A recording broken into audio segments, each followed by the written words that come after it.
суучулар пайда болот. Айрыкча каркыралардын канат сермеши кандай кызыктуу. Ал эми көз талдырган канат сермеген көк кытандарчы. Бардык келген куштардын тобун карап отуруп, көп нерсени байкоого болот.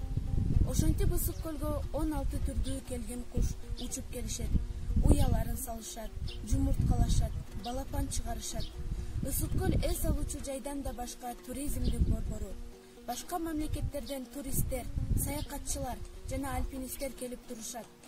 Алар Ысык көлдүн тунуктугуна, сулуулугуна, абасынын тазалыгына суктанып кетишет. Тоолор менен курчалган абасы таза Ысык көлгө акындар ыр жаратышса, жазуучулар тамшандырган көлөмдүү чыгармаларды жазып келишти. Акындарга эргүү берген бул көлгө суктангандар арбын. Эпосто кыргыздардын Байыртадан мекендеген жерлеринин бири катары көп эскерилет. Манас ата журтун баскынчы жоодон бошотмокчу болуп, Алтайдан аттанып, Кошойго жолукканы келе жатып, Ысык көлгө туш келип, абдан суктанат.